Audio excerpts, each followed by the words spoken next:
이제 우리 주인 하나님의 말씀은 신명기 4장 41절로 43절 말씀, 신명기 4장 41절로 43절 말씀, 구약성경 268면에 있는 말씀이 되겠습니다. 아마 말씀 절만 보면 어제와 오늘이 너무 극과 극 아니냐라고 얘기하시겠지만 이게 엄연히 다릅니다. 네, 엄연히 다릅니다. 네, 오늘 거는 어떻게 보면 이제 고별석 일부의 마지막 파트 중에서 왜 이 세 절의 말씀이 필요한지가 굉장히 중요한 부분이거든요. 자, 신명기 4장 41절로 43절까지의 말씀 우리 한 절씩 교독하신 후에 마지막 43절 말씀은 한 목소리 앞서 걷도록 하겠습니다. 제가 먼저 41절 말씀 읽도록 하겠습니다. 그때 모세가 요단 이쪽 해 돋는 쪽에서 세 성읍을 구별하였으니 이는 과거에 원한이 없이 부지 중에 살인한 자가 그곳으로 도피하게 하기 위함이며 그 중 한 성읍으로 도피한 자가 그의 생명을 보존하게 하기 위함이라. 함께요. 하나는 광야 평원에 있는 베셀이라 루벤 지파를 위한 것이요, 하나는 길르앗 라봇이라 갓 지파를 위한 것이요, 하나는 바산 골란이라 므낫세 지파를 위한 것이었더라. 아멘. 할렐루야. 네오드베너시 살아있는 주의 말씀의 은혜를 사모함으로 말미암아 이렇게 우리가 하루의 시작을 말씀과 기도하는 것을 주께서 기쁘게 여기시사, 자, 절대 한 번 더 크게 고백하시겠습니다. 하나님께서 보호하십니다. 예, 그 말씀을 믿는 믿음으로 이렇게 새벽 기도에 함께 하시는 우리 모든 성도님들을 주님을 환영하고 축복합니다.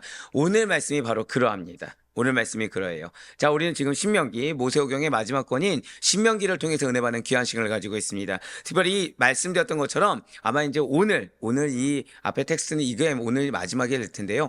바로 신명기는 34장 중에 몇 가지로 나눌 수 있다고 말씀을 드렸습니까? 두 가지로 나눌 수 있다고 말씀을 드렸어요. 자, 1부가 1장부터 30장까지 모세의 고별 설교가 기록되어 있고 31장부터 34장까지가 무엇을 마감하는요? 출애굽 시대를 마감하는 모세의 죽음에 대해서 기록되어 있다고 말씀드렸습니다. 그 가운데 고별 설교는 몇 가지로 나눠진다고요?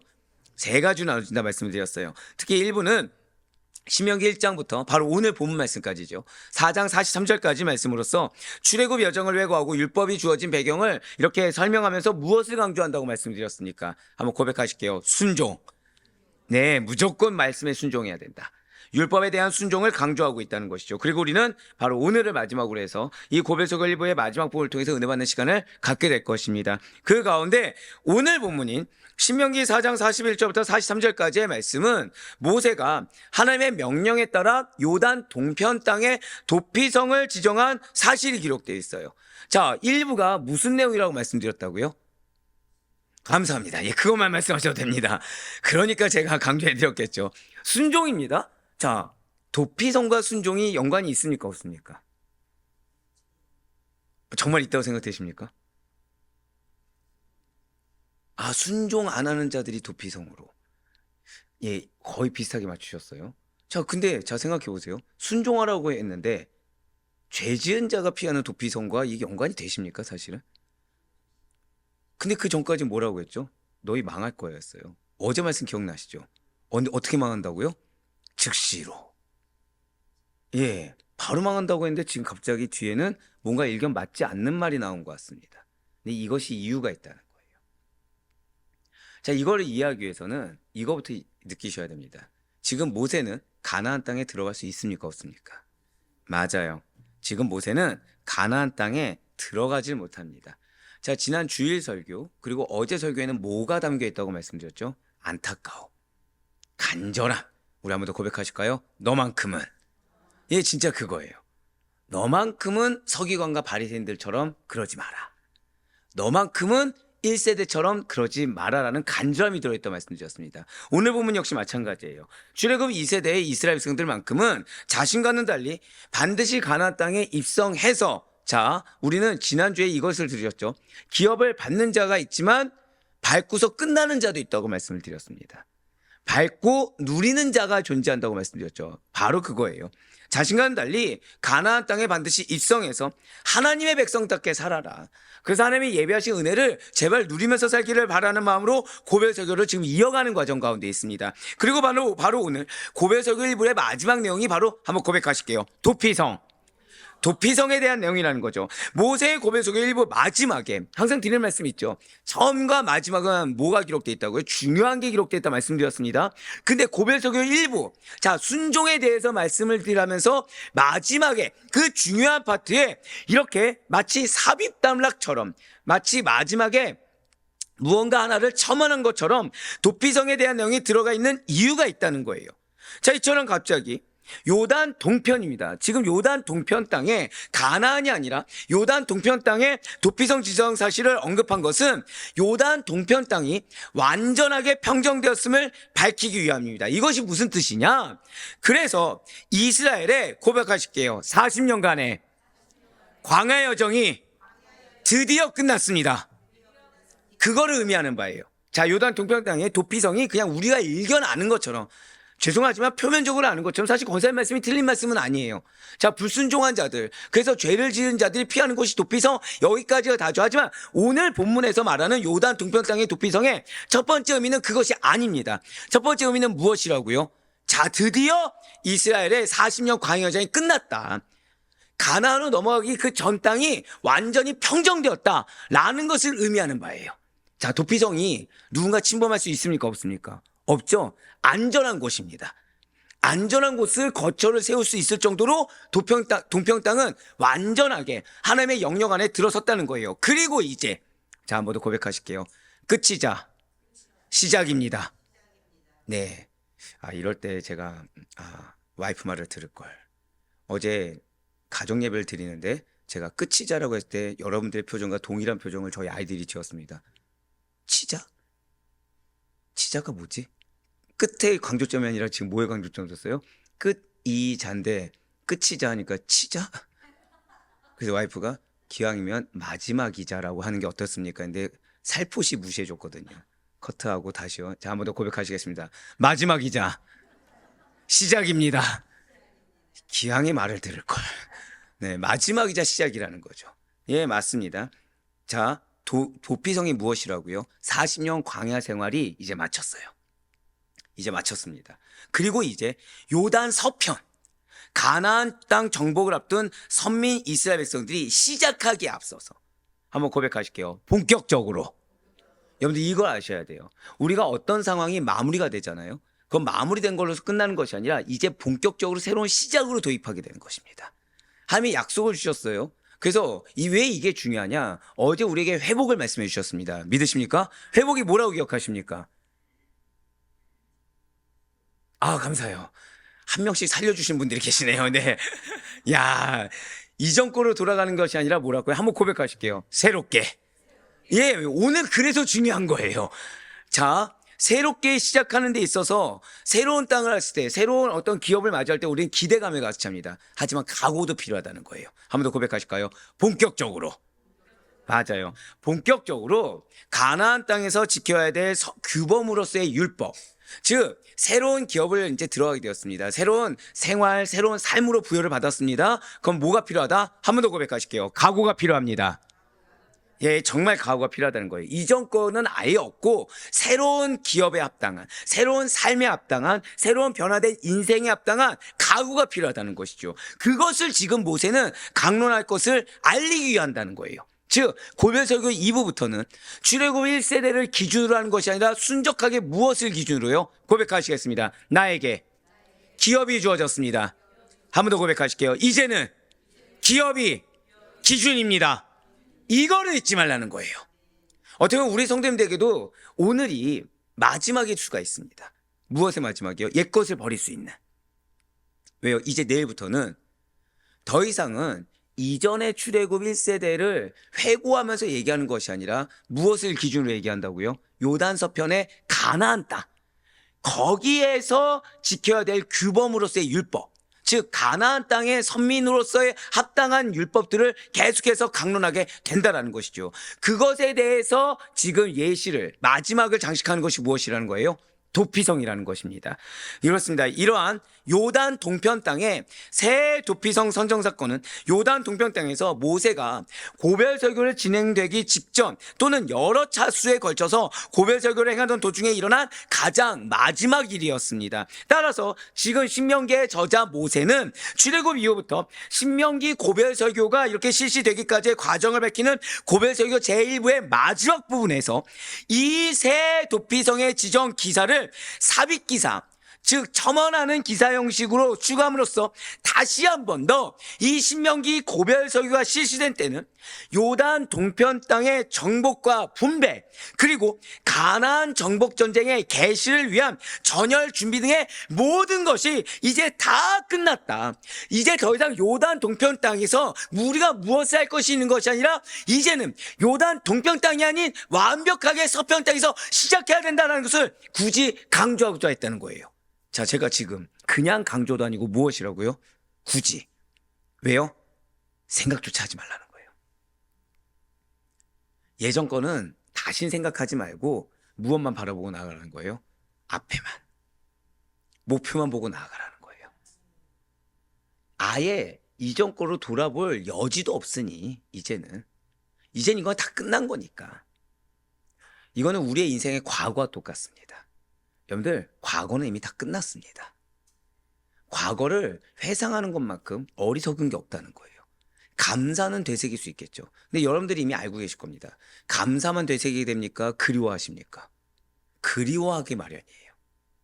그리워하기 마련입니다. 그것도 어떻게 해요? 출애굽 1세대처럼 포장합니다. 자, 출애굽 1세대들이 애굽에서 노예 생활했을 때 고기를 먹어본 적이 있습니까? 없습니까? 노예 생활할 때 없습니다. 근데 뭐라고 얘기하죠? 뭐라고 불평불만하죠? 잘 먹고 잘 살았다고 얘기했던 거 다 기억하시죠? 그렇게 포장을 한다는 거예요, 과거를. 맞습니다. 가나안 정복 전쟁에 있는 것도 호락호락하지 않습니다. 뒤에 나오겠지만 힘든 여정이 있을 것이 맞아요. 하지만 노예만 하겠습니까? 그래도 가나안 정복 전쟁은 내가 노력한 만큼 결과가 있다는 거예요, 없다는 거예요? 있다는 얘기죠. 여러분들의 기업으로 나가는 새로운 삶이 그렇습니다. 이전에는 내가 열만큼 노력해도 흐트러지는 것들이 많을 수가 있습니다. 열만큼 노력해도 막 부서지는 신기루처럼 있을 것들이 많아요. 근데 이제부터는 뭐라는 거예요? 노력한 게 다 여러분들 것이 된다는 거예요. 이건 큰 은혜죠. 만약에 노력한 거 이상의 것을 바란다. 이건 도둑입니다. 근데 너무 감사한 거는 내가 노력을 열만큼 해도 하나님의 약속하신 기준에 합당하게. 자, 지금 아까 방금 전에 우리의 이제 이 이스라엘 백성들의 삶의 기준이 어디라고 했어요? 가나안이라고 말씀드렸죠. 이게 무슨 뜻일까요? 고백하시겠습니다. 약속을 기준 삼아야 합니다. 바로 그거예요. 그러기 위해서는 이전 것을 다 버려야 된다는 것입니다. 네, 맞습니다. 따라서 오늘 본문은 무의미한 문맥상의 오류가 아닙니다. 일경 어떤 성도님들 같은 경우에서는 순종을 강조하는 얘기를 하다가 굳이 이 세계를 왜 넣느냐, 이 세계는 사실 2부에 속해야 되는 거 아니냐라고 얘기를 하곤 합니다. 그건 정말 잘 몰라서 하시는 말씀이고, 이 부분은 오히려 제1부 고별 설교의 성격을 더욱더 명확하게 하면서 본격적인 고별 설교의 시작이라고 할 수 있는 제2부와 자연스럽게 연결시켜주는 역할을 하고 있다는 거예요. 자, 아이들이 학교를 이제 초등학교에서 중학교로 가기 전에 꼭 한 가지 절차를 치릅니다. 그리고 중학교에서 고등학교 올라갈 때 한 가지 절차를 치릅니다. 무슨 절차를 치르죠? 졸업식을 치르죠. 근데 학생들은 그거 없이 졸업장만 받으면 된다고 생각을 하죠. 근데 졸업식의 의미가 무엇입니까? 마무리이자 마지막이자 새로운 시작을 의미하는 겁니다. 즉 그냥 졸업장만 받았다고 되는 것이 아니라 그 학교에서 이제 더 이상 갈 수 없는 그 학교. 제가 방금 뭐라 말씀드렸죠? 더 이상은 갈 수 없는 그 학교의 여정을 이제 마무리하고 새롭게 고등학교로서 나아가는 결단이 필요하다는 거죠.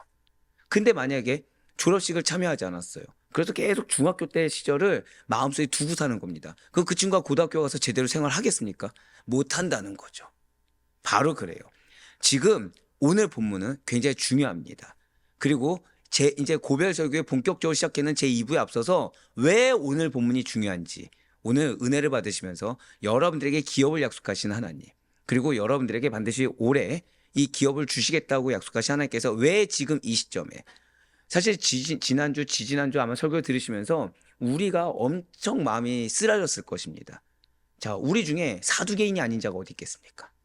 우리 중에 서기관이 아닌 자가 어디 있겠습니까? 우리 중에 바리새인이 아닌 자가 어디 있겠습니까? 그 하나님이 왜 그런 말씀 주셨다고요? 한 번 더 고백하실게요. 나만큼은 제자로. 바로 그거예요. 이전 거를 버리라는 거예요. 이전에 맞다고 생각했던 종교적인 형태를 다 버리라는 겁니다. 하나님이 오직 예수가 전부 되고 오직 말씀이 전부 돼야 된다는 거예요. 오늘 역시 마찬가지죠. 새롭게 시작하기 위해서는 이전과 과거를 다 버리라는 거예요. 다 버리고 약속에 맞게 하나님께서 주신 새로운 삶과 새로운 기업에 맞게 거기에 체질 개선을 해야 된다는 것입니다. 이런 사실 염두에 두시면서 먼저 오늘 본문인 신명기 4장 41절과 42절 말씀 보도록 하시겠습니다. 그때 모세가 요단 이쪽 해 돋는 쪽에서 새 성읍을 구별하였으니 이는 과거에 원한이 없이 부지 중에 살인한 자가 그곳으로 도피하게 하기 위함이며 그중 한 성읍으로 도피한 자가 그의 생명을 보존하게 하기 위함이라. 아멘. 자, 미리 말씀드리지만 어제 설교보다 오늘 설교 내용이 더 많습니다. 그나마도 커트할 정도로 오늘 본문은 신학적으로 그리고 여러분들에게 은혜 받는 영적인 적용점에서 굉장히 놓칠 것이 하나도 없는 중요한 구절이에요. 자, 사랑하는 성도님들, 도피성이 무엇입니까? 도피성. 사실 이 질문에 대해서 지금 우리 권사님께서 빨리 시간을 단축시켜 주셨죠. 미리 말씀해 주셨어요. 네, 맞습니다. 부지 중에 살인한 자가 살인하면 됩니까? 안 됩니까? 안 되죠. 죄를 지은 거죠. 부지 중에 살인한 자가 그곳으로 피하여서 보수자라고 옛날에 이제 보수자를 표현했어요. 무엇이냐? 즉 원수 갚는 자입니다. 원수 갚는 자, 보응을 하는 자, 보수자의 손에서 생명을 보존하도록 하기 위해 제정된 곳이 바로 도피성입니다. 고의적인 살인이 아니죠. 도피성하면 항상 따라오는 단어가 무엇이에요? 고백하시겠습니다. 실수. 예, 실수입니다. 실수. 실수로 사람을 죽인 자를 보호하기 위해 하나님께서 만드신 제도이며 장소가 바로 도피성이라는 것이죠. 그럼 제가 질문 하나 들어보겠습니다. 사랑하는 여러분들께서는 자, 나는 살면서 실수란 걸 한 번도 해본 적이 없다. 나는 살면서 사실 누가 실수를 안 해보겠냐. 실수를 해본 적이 있다. 자, 두 번째요. 나는 살면서 고의적이지는 않지만 어찌하다 보니 죄를 지은 적은 있다. 아니다. 나는 살면서 항상 깨어 있어서 죄를 지은 적은 없다. 자, 우리의 답은 무엇이죠? 아유, 감사합니다. 바로 나오시네요. 네. 아, 딱 준비하고 계셨어요. 이거 물어보면 바로 대답해야지. 예, 맞습니다. 우리는 고의가 있든 고의가 없든 실수를 합니다. 우리는 누구나 실수를 하고 우리는 누구나 죄를 짓기도 한다는 거예요.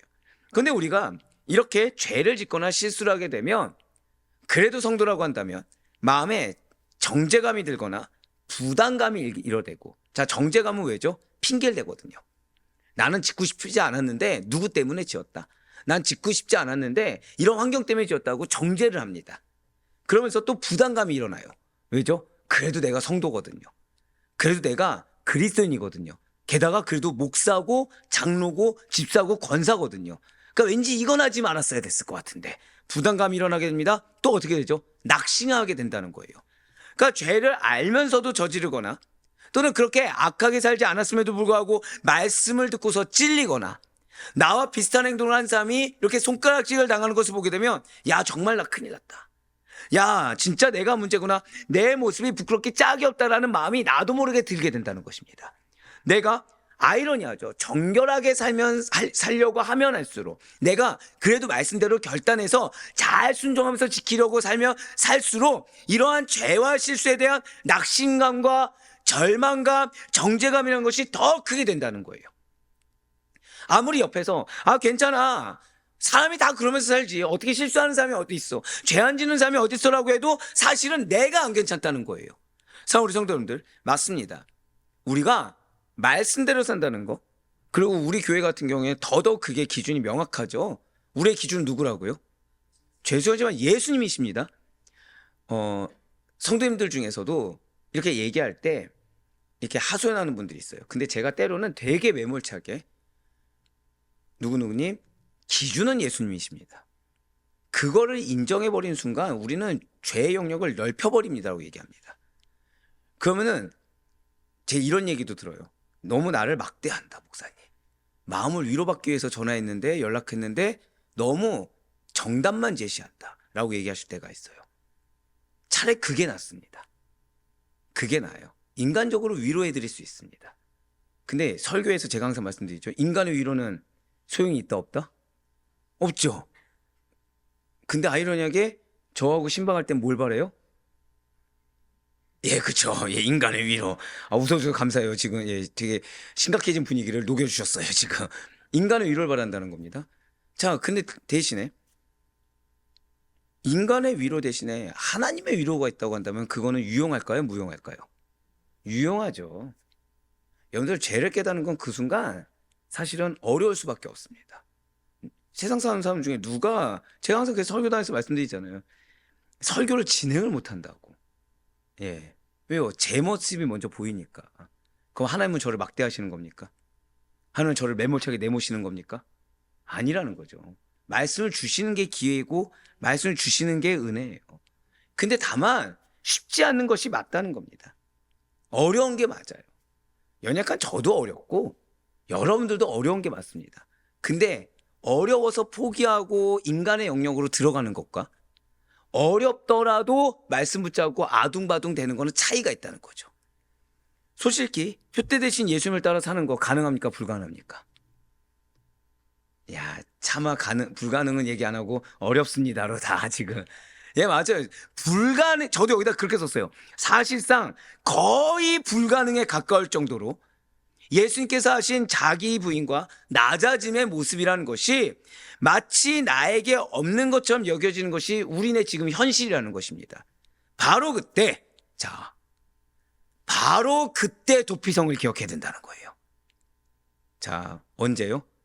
내가 어렵다고 느껴질 때, 불가능하다고 느껴질 때, 또는 하나님이 나를 너무 매몰차게 내몬다고 느껴질 때, 너무 이게 사람이 사는 세상인데 말씀만을 들이밀어서 숨이 턱턱 막힌다고 느껴질 때, 그때 무엇을 기억하라? 고백하실게요. 반드시 도피성을 기억하라.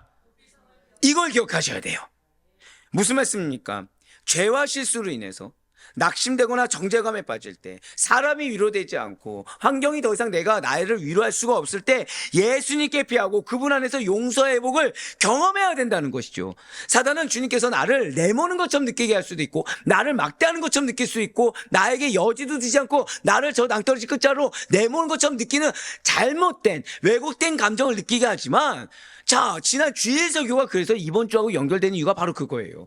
화 있을진저, 여기에 뭐가 담겨 있었다고요? 저주가 아니라 뭐가 담겨 있다고 말씀드렸습니까? 안타까움, 사랑, 연민, 간절함이 담겨 있었어요. 텍스트만 봤을 때 화 있을진저 외식하는 너희 서기관과 바리새인들이여, 여기 어디 간절함이 있겠습니까? 한 번 더 고백하실게요. 하나님의 마음을 느껴야 합니다. 맞아요. 그게 도피성입니다. 그런데 여기서 이제 한 가지 주의할 것이 있어요. 도피성 제도는 고의가 아니라 실수로 저지른 죄에 대한 피해 보복을 막는 데 의의가 있다는 사실입니다. 그리스도인임에도 불구하고 드러내놓고 당당하게 죄짓기를 즐겨하거나, 그리스도임에도 불구하고 이제는 핑계가 일상화되고 타협이 일상화된 자들에게 해당하는 것이 아니라는 거예요. 왜 이겠습니까?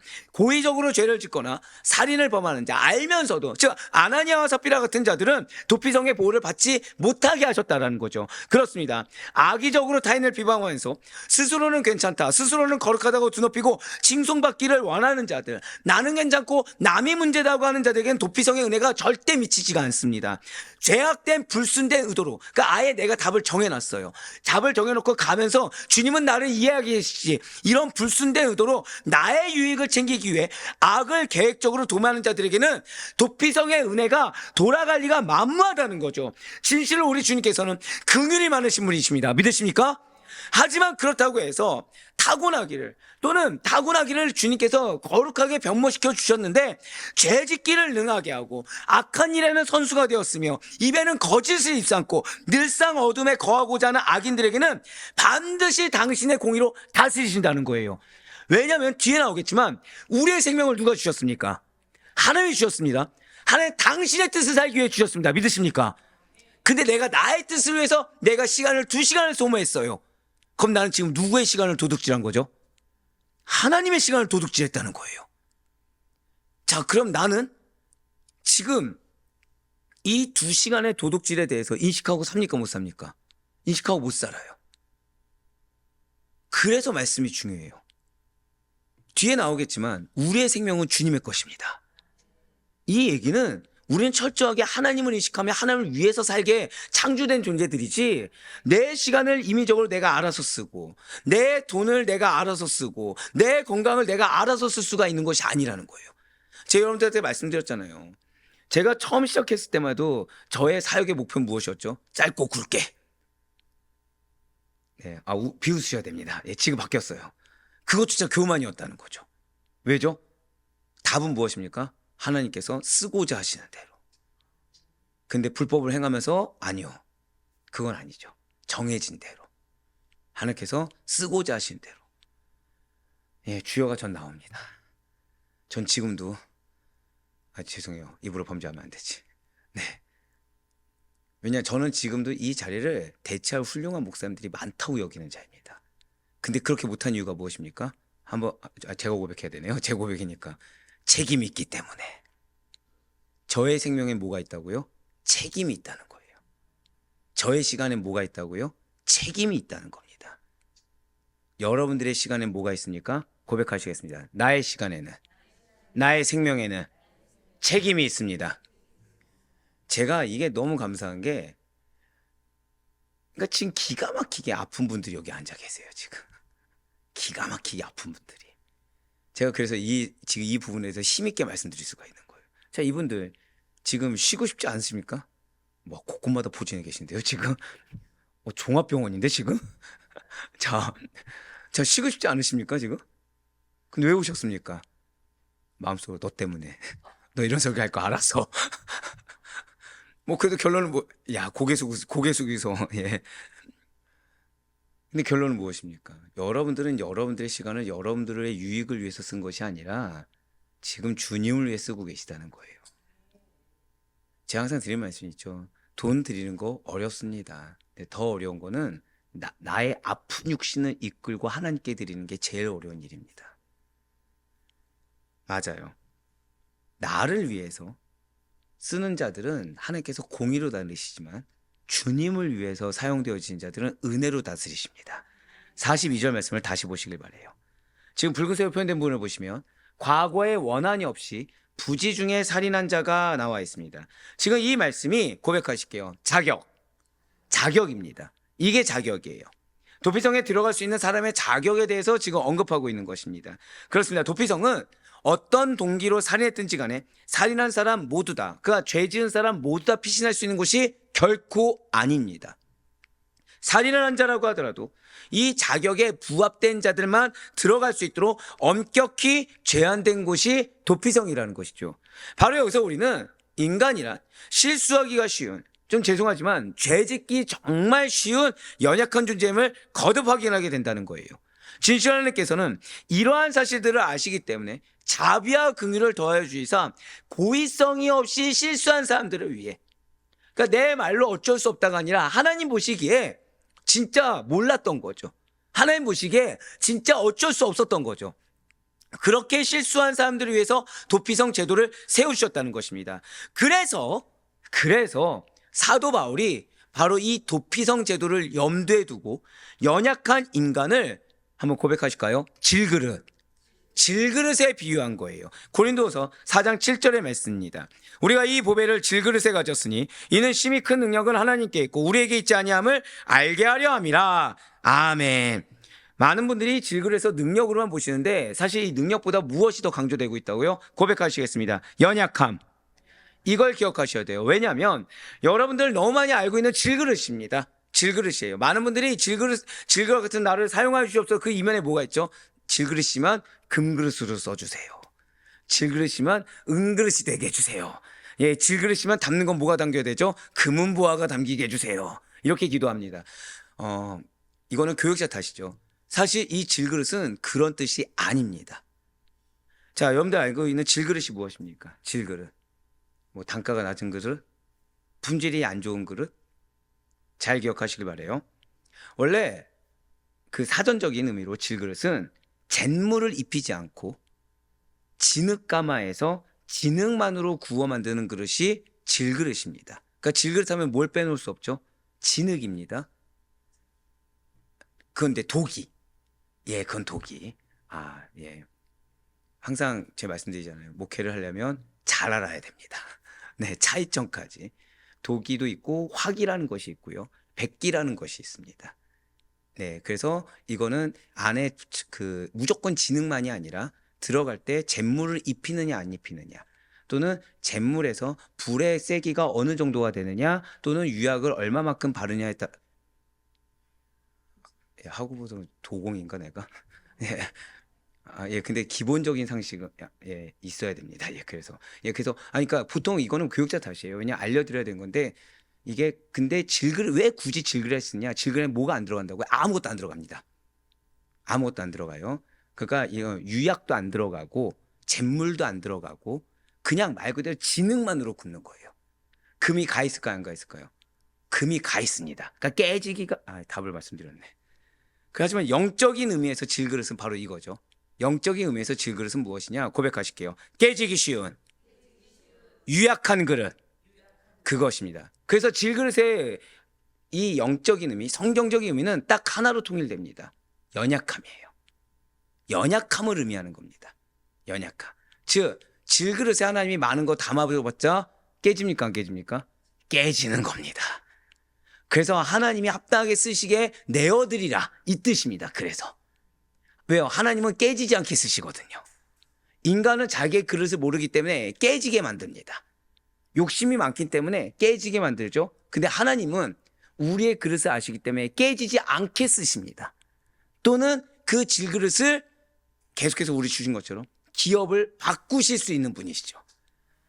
제 이 말씀을 안 드리려고 그랬어요. 왜요? 그럼 이제 기도가 뭐가 됩니까? 나는 비록 질그릇이지만 이 그릇을 바꿔주시옵소서. 나는 비록 지금 질그릇이지만 금그릇으로 바꿔주시옵소서. 또 이제 기도가 다 바뀌게 되거든요. 근데 질그릇은 무엇이다? 연약함입니다. 유약함이에요. 인간이 바로 그러한 존재라는 것이죠. 따라서 인간은 내가 깨지기 쉬운 존재다. 믿음도 깨지기가 쉽고, 결단도 깨지기가 쉽고, 의지도 깨지기가 쉽고, 하다못해 내가 갖고 있는 상식까지도 깨트려가면서 누구를 위해 쓸 존재? 나의 욕심을 위해 쓸 존재다. 내가 실수하기 쉬운 존재다. 내가 죄를 짓기 쉬운 존재라는 사실을 알고 인정해서 그 누구라도 할지라도 나를 조금이라도 높이거나 조금이라도 자만에 빠져서는 안 된다는 거예요. 지식이 아무리 많고 충분한 교양을 쌓은 사람이라고 할지라도 말에는 실수가 많을 수밖에 없고, 벌써 저만 해도 지금 실수했습니까? 안 했습니까? 실수했죠. 하나님께서 분명히 어제 예배를 통해서 교정해 주셨어요. 그렇죠? 끝이자라고 하지 말고 기왕이면 마지막이자. 근데 고집을 부립니까? 안 부립니까? 그냥 솔직하게 고백할게요. 인정하기 싫었거든요. 우리 성도님들은 다 알아들을 거야. 근데 여러분들도 역시 마찬가지로 끝이자. 무슨 뜻일까? 실수가 나옵니다. 또한 내가 의도가 그것이 아니라고 하더라도 내 말에서 나가는 것이 악하게 나갈 수 있어요. 내 의도가 그것이 아니라고 하더라도 말에서 나도 모르게 툭 튀어나올 수가 있습니다. 그 마음 또한, 여러분들 마음 일정합니까? 일정하지 않습니까? 일정하지 않아요. 일정하지 않아요. 어떠한 분노라든지 저주, 미움, 때로는 죽이고 싶은 마음, 세욕, 탐욕 등 끊임없이 찾아오면서 유혹의 손길을 뻗치고 우리의 마음을 흔들어 놓습니다. 1분 1초의 예외 없이 주님의 도우심이 절대적으로 필요한 존재가 인간이고, 주의 도우심이 없으면 우리를 둘러싼 삶이라는 거, 하다못해 나 자신조차도 이 그릇이 깨지기가 너무나도 쉽다라는 거예요. 그래서 성경이 바로 이 질그릇 때문에, 자, 지금 질그릇을 왜 얘기했다고요? 도피성과 연관한 겁니다. 계속 같이 이어서 생각하셔야 돼요. 도피성과 연관해서 질그릇을 얘기하면서 성경이 또한 만물보다 거짓되고 심히 부패한 것이 사람의 마음이다 라고 가르치는 이유가 바로 이것입니다. 바로 예레미야 17장 9절의 말씀입니다. 만물보다 거짓되고 심히 부패한 것은 마음이라 누가 능히 이를 알리오마는. 아멘. 제가 양구 가서 한 가지 깨달은 게 있어요. 자, 여러분들 왜 흙으로 만든 그릇 있지 않습니까? 흙으로 만든 그릇 안에 먹을 걸 넣어놓습니다. 썩을까요? 안 썩을까요? 썩습니다. 썩습니다. 그러니까 왜 사람이 흙으로 만든 곳에 있으면 이게 통풍이 잘 돼서, 어렸을 때 그런 얘기 들은 적이 있었거든요. 통풍이 잘 돼서 음식이 잘 썩지 않아. 아니요, 진짜 썩더라고요. 즉 그릇 안에 있는 것도 잘 보존하지 않으면 썩을 수 있다 없다? 자, 방금 전에 예레미야 말씀 보여주세요. 어떻게 된다고요? 부패할 수밖에 없어요. 부패할 수밖에 없습니다. 인간의 마음은 부패할 수밖에 없고 인간의 마음은 거짓될 수밖에 없어요. 그래서 주님이 필요한 겁니다.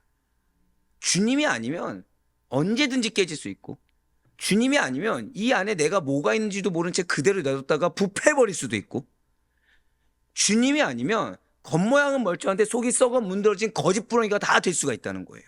그 누가 내 마음만큼은 잘 지키고 있습니다. 내 마음은 정결합니다. 내 마음은 완전합니다라고 자랑할 수가 있겠습니까?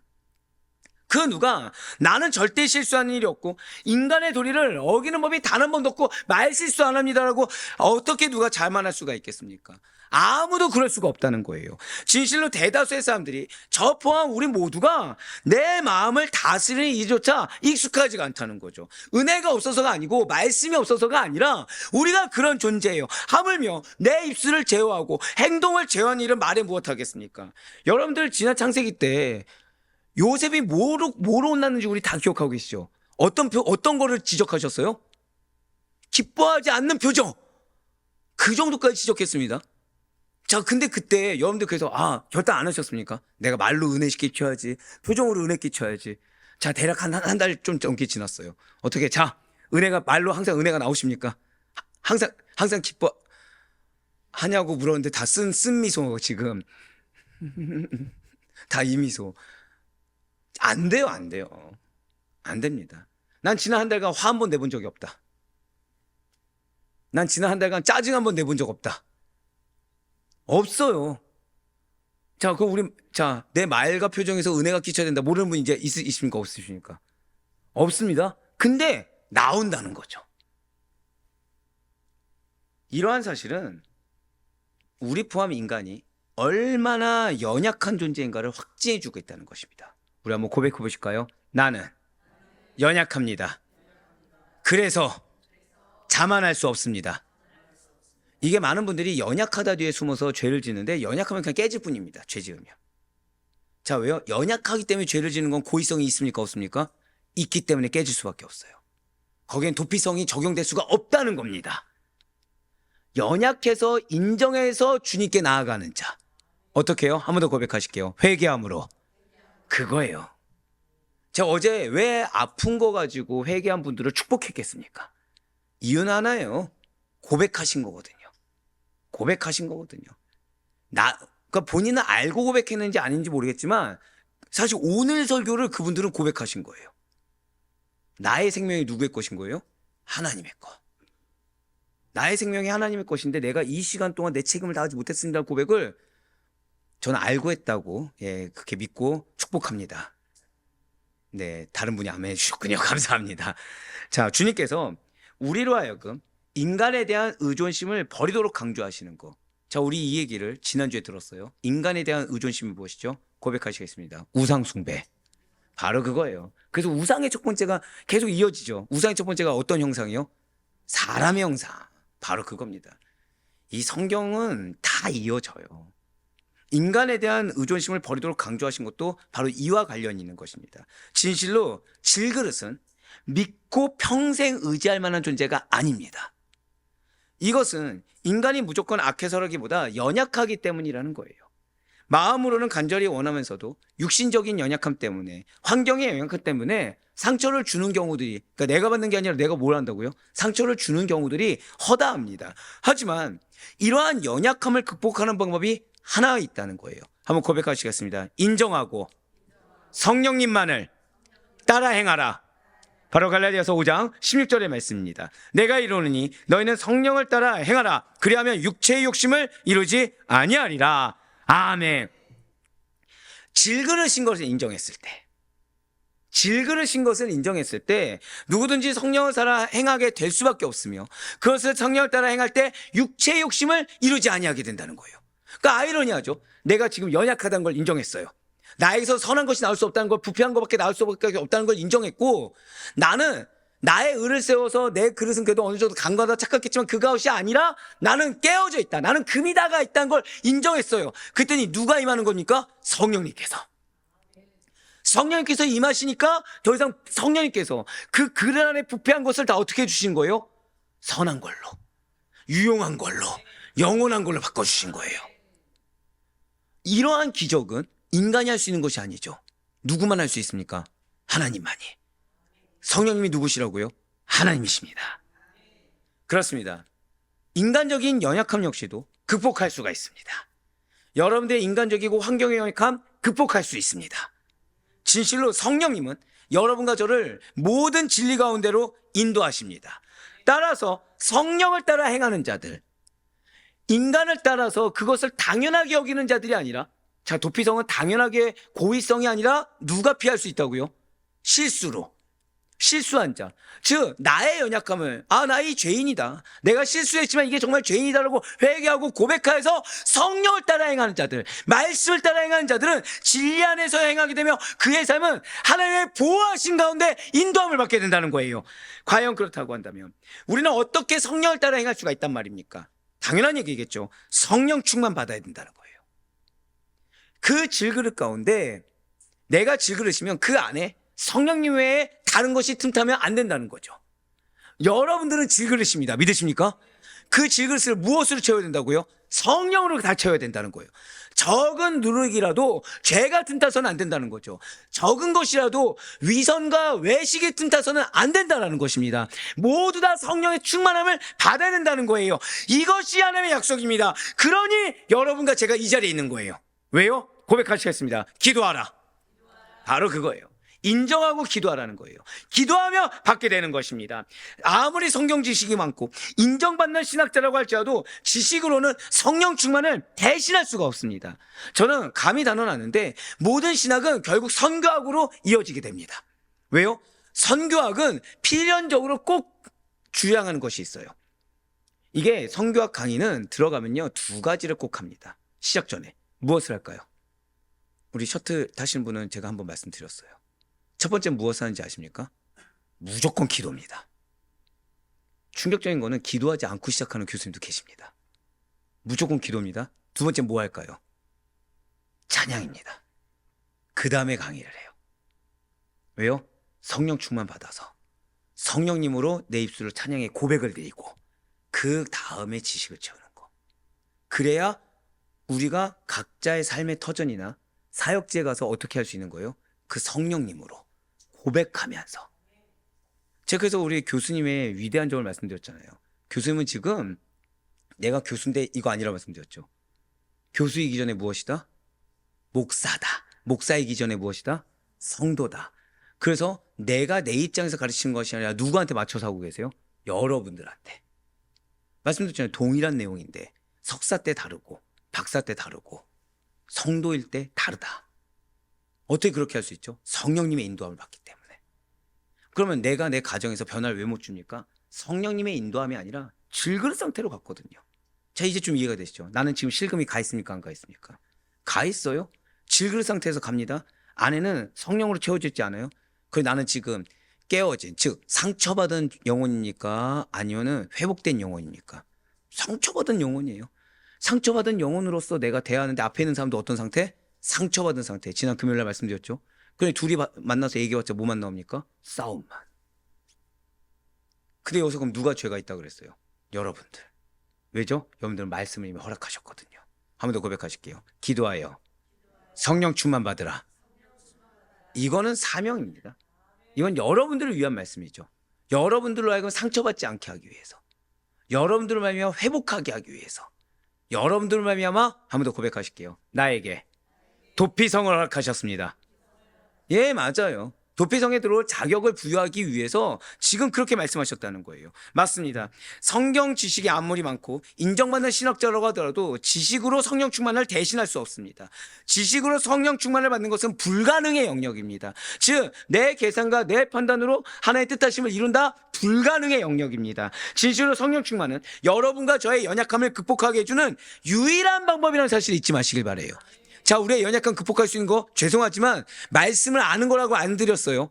말씀을 아무리 알아도 무엇을 받아야 된다고요? 성령 충만 받아야 됩니다. 그래야 말씀이 삶이 될 수 있어요. 말씀을 아무리 많이 암송해도 여러분들, 자, 제가 기도를 게을리하지 않는다 말씀드렸죠. 왜죠? 이거 백날 알아봤자 성령 충만 안 받고 제가 앞에 설교하잖아요. 여러분들 감동 전혀 없습니다. 은혜 정말 못 받습니다. 설교는요, 성령의 인도하심을 받아야 돼요. 그렇지 않으면 그냥 읽고 내려오면 되죠. 그냥 읽고 내려오면 되잖아요. 근데 그렇게 할 수가 없어요. 왜죠? 신방 때도 마찬가지죠. 신방이 뭐라 말씀드렸습니까? 마음을 찾아가는 거죠. 그럼 제가 지식가지고 여러분들 마음 찾아갈 수 있을까요? 아니요. 여러분들과 저와 그 자리가 은혜 자리로 하나 되기 위해서는 자, 여러분들 안에 성령님이 계십니다. 그 성령님과 내 안에 있는 성령님이 같이 공존할 수 있게, 같이 하나 될 수 있게. 그래서 신방 때 말씀과 기도가 같이 필요한 거예요. 그래서 사도 바울이 이렇게 선포하고 있습니다. 로마서 6장 19절의 말씀 보시길 바랍니다. 너희 육신이 연약함으로 내가 사람의 예대로 말하노니 전에 너희가 너희 지체를 부정과 불법에 내주어 불법에 이른 것 같이 이제는 너희 지체를 의에게 종으로 내주어 거룩함에 이르라. 아멘. 자, 뭐에 이뤄야 된다고요? 거룩함입니다. 거룩함이에요. 나를 버려야 됩니다. 나. 진실로 우리는 거듭나게 되어 하나님의 백성이 되기 전에는 우리 몸을 부정과 더러움, 부정과 불법에 불의에 내주어서 결국 더 큰 불법에 빠졌던 자들이 우리라는 거예요. 그리고 이것은 무엇이냐? 죄 지배 아래에서 살아가면서 점점 더 악한 언행을, 악한 말과 행동을 하는 것에 익숙해졌던 상태를 의미하는 것이 바로 이 말씀이라는 거죠. 그렇습니다. 분명 여러분과 제가 죄의 종이었을 때는 죄에 순종하며 하나님의 뜻인 의를 이루는 삶에 무감각해졌습니다. 어디에 감각적으로 가냐? 돈, 나의 육신의 영달, 나의 명예, 여기에 익숙해져 있었어요. 하지만 이제는 달라져야 된다는 거죠. 저와 여러분은 반드시 죄의 종에서 해방되어 의의 종, 곧 하나님의 뜻에 순종하는 삶으로 성령 충만이 당연하고 말씀을 깨닫는 것이 당연하고 말씀을 실천하는 것이 당연한 하나님의 뜻에 순종하는 의의 종으로서의 삶으로 변화되어야 된다는 거예요. 그것이 지금 이스라엘 출애굽 2세대가 걸어가야 될 가나안에서 여정인 것입니다. 분명 우리 인간은 연약한 것이 맞아요. 그렇다고 해서 연약하니까 죄를 짓는 것이 당연한 것이 아닌 것입니다. 우리의 신앙생활은 단순히 죄를 피하는 데 있는 것이 아닌 거예요. 우리의 신앙생활은 겨우 전전긍긍하면서 그냥 내가 성도로서의 그리스도의 위치를 지키고 그 자리에 앉아있는 것에 연연하는 것이 아니라는 것이죠. 연약함으로 죄를 짓고 실수하는 있겠지만 거기서 멈춰 있어서는 안 된다는 것입니다. 반드시 더 나아가 하나님 앞에서 고백하시겠습니다. 구별된 삶, 성장한 삶, 변화된 삶, 이거 기억하셔야 돼요. 반드시 구별되어야 되고 반드시 이전과 다른 성장이 이루어야 되고 반드시 변화되어 있어야 됩니다. 그래서 말씀드렸지 않습니까? 졸업식을 통해서 더 이상 중학생 모습이 없어야 되고 졸업식을 통해서 초등학생의 모습이 없어야 되며 졸업식을 통해서 더 이상 고등학생의 모습이 없어야 되는 것입니다. 구별되어야 되겠죠. 고등학생에 합당하게, 중학생에 합당하게, 대학생에 합당하게 구별된 모습으로 안 있으면 부모님들 뭐라고 하죠? 너 철 언제 들래? 너 언제 정신 차릴래? 결국 무엇입니까? 인간의 연약함을 인정하면서도 복음의 능력으로, 성령의 능력으로 변화된 삶을 지금 사도 바울과 지금 예수님과 모세는 강조하고 있다는 거예요. 즉 가나안의 정복전쟁 여정에서는 이스라엘 백성들이 보여줘야 되는 것이 무엇이라고요? 순종에는, 고백하시겠습니다. 순종에는 변화가 반드시 뒤따릅니다. 그거를 기억하라는 것입니다. 우리는 의와 거룩함을 적극적으로 추구하여 변화된 삶으로 증명이 되어야 되는 사실을 잊지 마시길 바랍니다. 그러면 42절 말씀을 다시 한번 더 보실게요. 지금 붉은색으로 표현된 부분을 보시면 그의 생명을 보존하게 하기 위함이라 라고 나와 있습니다. 진실로 앞서 말씀드렸지만 하나님께서 여러분과 저의 생명을 얼마나 보존하기를 원하시는지 알아야 된다는 거예요. 너무나 안타깝게도 오늘날은 생명의 존엄성이 경시되는 시대가 되었습니다. 왠지 아십니까? 하나님을 부인하기 때문에. 제가 아프신 분들을 위해서 기도할 때 두 가지를 놓고 기도한 것이 있어요. 예를 들어서 자, 권사님의 그 생명을 하나님이 주시지 않으셨습니까? 하나님께서 권사님의 생명 그 시간 1분 1초가 아깝지 않겠습니까? 자, 누가 아깝다고요? 하나님께서 사명을 다하실 자니 빨리 치유해달라고. 나야 강건하게 사명을 다하지 않겠습니까? 라고 기도를 드려요. 자, 죄송합니다. 하나님께 협박하는 거죠. 자, 당신의 뜻을 저 가정에서 이루기를 원하신다면 빨리 나음을 주세요. 우리 권사님의 시간이 아니라 누구의 시간이란 거예요? 하나님의 시간이십니다. 응답하실까 안 하실까요? 하신다고 믿습니다. 그래서 어떤 권사님을 말씀드릴 수는 없지만 이제 중요하게 혼자 몸도 지금 힘든데 다른 분을 섬겨야 될 시간이 다가오신 분이 계셨어요. 이틀 만에 나셔야 되는 겁니다. 그럼 어떻게 해요? 기도를? 이틀도 아깝습니다. 내일 당장 낳게 해주세요. 아멘이시죠? 그날 저녁에 뭐라 기도합니까? 아, 죄송합니다. 8시간도 아깝습니다. 오늘 당장 낳게 해주세요. 그래야 하나님의 일을 하지 않겠습니까? 제 이 말씀 왜 드릴까요? 이 말씀 왜 드릴까요? 한번 고백하실게요. 같이 하셔야 됩니다. 한번 고백하시겠습니다. 나의 시간은 하나님의 시간입니다. 나의 생명은 하나님의 생명입니다. 그거를 같이 기도하셔야 돼요. 그것이 우리가 응답받는 빠른 비결인 것입니다. 그렇습니다. 하나님께서 창조하신 사람의 생명은 이 세상 그 어떤 것보다도 귀하고 소중합니다. 왠지 아세요? 하나님의 일을 할 자들이기 때문에. 하나님을 증거할 자들의 시간이기 때문에 귀하고 소중한 것입니다. 그 하나님이 사랑으로 창조했으니까 나는 소중해, 이게 아니라 의미가 있다는 거죠. 우리가 생명과 바꿀 수 있는 것은 아무것도 존재할 수 없는 것이 그것입니다. 돈이나 권력 따위로 생명을 얻을 수가 있다고 한다면 아마 많은 사람들 중에서 이 무병장수할 자들이 허다하게 늘어났을 거예요. 하지만 그러한 것들로 생명을 대신할 수가 없는 것입니다. 우리가 필요로 하는 일체의 물건들을 백화점, 할인마트, 그 밖에 판매점, 온라인들을 통해서 얼마든지 구입할 수가 있죠. 왜죠? 그것들은 다 돈으로 구입할 수가 있는 것이기 때문입니다. 그러니까 돈만 있으면 구입할 수 있어요. 하지만 생명은 다릅니다. 그것은 천하를 주고도 바꿀 수가 없습니다. 불치병을 선고받은 돈 많은 부자가 의사를 붙들고 통사정을 한다고 해도 아무런 소용이 없습니다. 돈이 생명을 연장할 수 있게, 돈이 아픈 육신을 치유할 수 있게 해준 것은 아니라는 거예요. 왜죠? 물론 돈이 있어서 좋은 병원 갈 수 있죠. 하지만 궁극적으로 우리는 누구에게 기도합니까? 하나님께.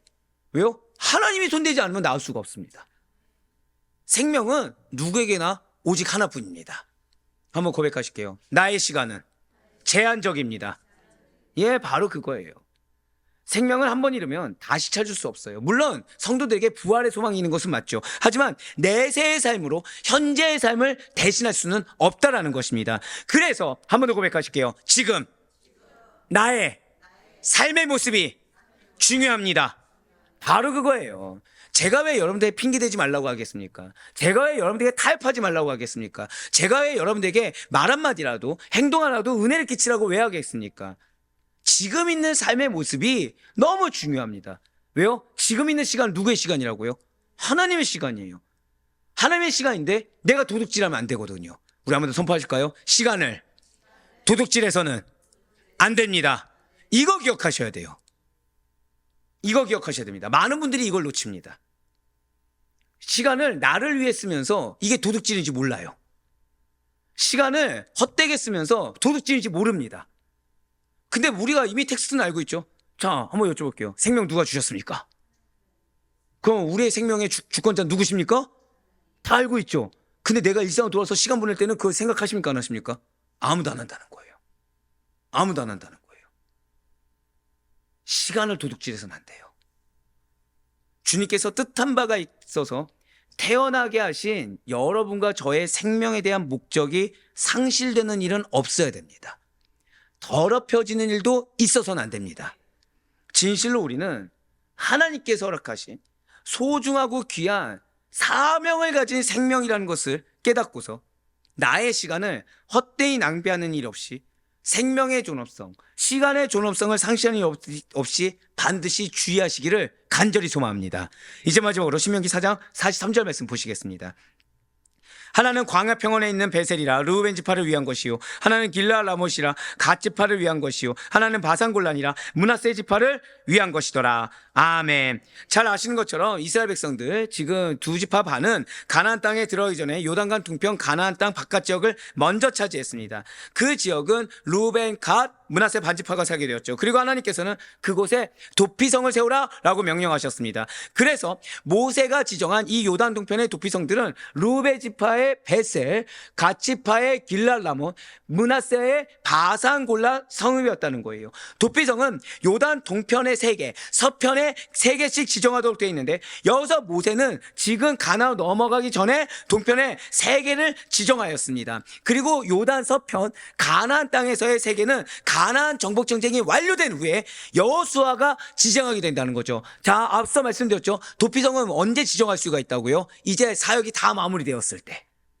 이제 완전히 정복전쟁이 끝났을 때 지정하게 되는 상징적인 의미인 것입니다. 이렇게 각 지파가 사는 지역에 한 곳씩 세워져서 누구든지 가까운 곳에서 도피성을 이용할 수 있도록 하나님께서는 배려하셨다는 거예요. 자, 여기까지 끝나면 이미 다 아는 것이기 때문에 은혜가 안 되겠죠.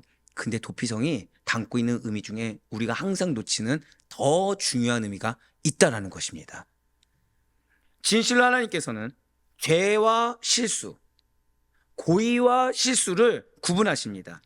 그래서 실수로 인한 것에 대해서는 보호와 회복의 길을 항상 열어두세요. 하지만 실수가 아니잖아요. 매몰찰 정도로 찔리는 메시지를 주십니다. 우리가 흔히 말하는 압박한다, 부담된다, 나를 막대한다고 여길 정도로 하나님 말씀으로 엄벌을 처하십니다. 근데 그것조차 기회라고 말씀드렸죠. 하지만 그것이 아니면 보호해 주십니다. 위로해 주십니다. 회복해 주십니다. 그 가운데 도피성은 앞서 말씀드린 대로 억울한 피해자가 생기지 않도록 사회 전체가 함께 책임지는 제도였어요. 자, 도피성이 무엇이라고요? 전체가 함께 책임지는 제도입니다. 자, 교회의 권징이 바로 그러한 거예요. 교회의 권징이 보호하기 위함이고 교회 공동체 전체가 그 한 영혼을 책임지는 제도인 것입니다. 이러한 도피성은 이스라엘 사람들뿐만 아니라 그 땅에 사는 외국인도 이용할 수가 있었어요. 즉, 하나님의 자비하심이 모든 사람에게 열려있는 것을 나타내주는 곳이 도피성입니다. 또한 이제 중요해요. 도피성이 머무는 기간은 고백하시겠습니다. 대제사장이 죽을 때까지. 도피성은 이걸 놓치면 안 돼요. 자, 첫 번째는 사역이 마무리되고 새롭게 시작했을 때. 자, 그것을 말씀드렸어요. 마지막이자 시작이라는 거. 자, 그 다음에 도피성의 중요한 거 두 번째 언제라고요? 도피성에 머물 수 있는 기간입니다. 기간이 언제까지라고요? 대제사장이 죽을 때까지. 여호수아 20장 6절의 말씀입니다. 그 살인자는 회중 앞에 서서 재판을 받기까지 또는 그 당시 대제사장이 죽기까지 그 성읍에 거주하다가 그 후에 그 살인자는 그 성읍 곧 자기가 도망하여 나온 자기 성읍 자기 집으로 돌아갈지니라 하라 하시니라. 아멘. 그렇습니다. 실수로 사람을 죽인 자가 도피성에 들어가면 즉시 자유를 얻는 것이 아닙니다. 자, 조건이 있어요.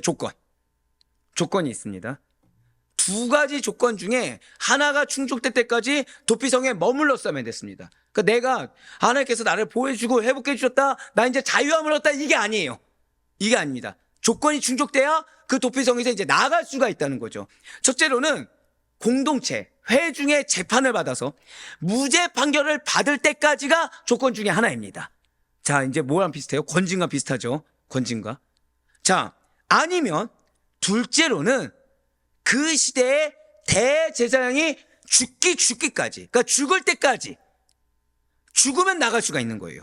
그 이 2가지 중에 하나가 이루어지면 살인자는 도피성에서 나와 자신의 고향과 집으로 돌아갈 수가 있습니다. 자, 첫 번째가 재판이라고 말씀드렸죠. 그건 재판을 통해서 살인자를 내보낼 확률이 얼마나 되겠습니까? 거의 없겠죠. 그러니 그 안에 들어온 살인자는 뭐만 기다리게 돼요? 대제사장이 죽을 때. 그렇기 때문에 대제사장의 죽음이 의미하는 것이 무엇이냐? 도피성에 머무는 자들에게 있어서는 대제사장의 존재는 하나의 속죄와 자유를 의미했다는 거예요. 자, 도피성의 대제사장의 의미가 무엇이라고요? 고백하시겠습니다. 속죄와 자유. 자, 우리 성도님들 오늘 이거 반드시 기억하셔야 됩니다. 우리가 흔히 아는 것처럼 그냥 실수로 지은 자가 피하는 거 이게 전부가 아니에요. 그 오늘 설교는 여러분들 놓치시면 안 됩니다. 제발. 자, 속죄와 자유예요. 자, 이렇게 누군가의 죽음으로 인해서 내가 속죄함을 얻는다, 내가 대신 자유함을 얻는다. 누가 생각나십니까? 바로 그래서 중요한 거예요. 이게 그래서 중요한 겁니다. 도피성이 그게 중요한 거예요. 그냥 표면적으로 와, 우리를 이렇게 실수로 죄 지은 것을 옹호해 주시면 이게 아니라 도피성의 참된 뜻은 누구에게 있어요? 사실은 제사장, 대제사장이 죽을 때까지. 대제사장의 죽음이 실수로 살인한 자의 자유를 준다는 것은 장차 오실 예수 그리스도의 대속사역을 예표하고 있는 것입니다. 사랑 우리 아디페 성도 여러분들, 진실로 예수님께서 여러분들의 죄와 실수, 연약함을 모두 품으시고 십자가의 죽으심을 말미암아 우리에게 영원한 도피성이 되어 주셨어요. 그렇기 때문에 그 누구든지 예수님께 나아온다고 한다면 참된 안식과 용서를 받을 수가 있는 것입니다. 맞아요. 우리는 어제 넘어지고 회개했다고 하더라도 오늘 또 넘어지는 것이 우리입니다. 하지만 그럼에도 불구하고 하나님께서 지금 여러분들에게 기회를 주고 계세요. 회개하라. 이게 기회입니다. 말씀드렸다시피 이 회개하라. 내가 뭘 잘못해서 이게 아니라 그 안에 뭐가 담겨있다고요? 안타까움, 간절함, 연민. 제발 너만큼은 그래서는 안 돼. 제발 너만큼은 돌이킬 수 있어야 돼. 제발 너만큼은 이전 걸 좀 버리고 기껏 도피성에 들어와 놓고서 왜 다시 그 죄인된 삶으로 가려고 하냐. 기껏 가나안 땅에 들어와 놓고 나서 왜 저 광야 생활을 그리워하냐. 너만큼은 그래서 안 되라는 간절함이 담겨 있습니다. 예수님께서는 지금 이 순간에도 사랑과 자비로 우리를 용서해 주고 계시고 다시 한 번 더 기회를 주고 계심을 잊지 마시길 바랍니다. 그래 정말 바라옵거나 없기는 지금 우리는 이 순간에도 내 생명을 소모하고 있습니다. 지금 이 순간에도 내 시간을 소비하고 있어요. 누구를 위해서? 나를 위해서. 하지만 그런 우리를 하나님께서는 도둑질하는 우리를 질책하지 아니하시고 기회를 주고 계시며 깨달음을 주시고 안타까움으로 다시 한 번 더 초청해 주고 계십니다. 자신의 죽음을 볼모 삼아서 자신의 고난을 볼모 삼아서 그러니 죄와 실수 저질렀을 때 낙심하고 정죄감이 빠질 때 핑계대고 싶고 타협하고 싶고 또다시 나의 어떤 욕심을 채우고 싶고 나를 위로하고 싶고 나를 옹호하고 싶을 때 예수님께 피하시길 바라요. 예수님 안에서 회개함으로 예수님께 피하시고 그 가운데 바른 해결을 얻으시길 바랍니다. 그 가운데 나의 인생을 내가 개혁할 수 없고 기적을 베풀 수 없지만 그런 예수님께서 성령의 충만함으로 정말 내 질그릇을 어떻게 채우시고 어떻게 변화시켜 주는지를 정말 경험해 보시길 바랍니다. 그리하여 주님께서 나에게 원하시고 바라시고 있는 것이 있는 것이 아니라 기회를 주고 계심을 그것을 잊지 않으시는 가운데 오직 그분 안에서 참된 용서와 회복을 경험하시고 성령 충만함으로 주님의 도우심과 하나님의 놀라운 능력으로 죄를 극복하여 가시는 그래서 바로 내일부터 새로운 삶으로의 발걸음을 그 전진의 발걸음을 나아갈 수 있는 우리 모두가 될 수 있기를 주님으로 간절히 축원합니다.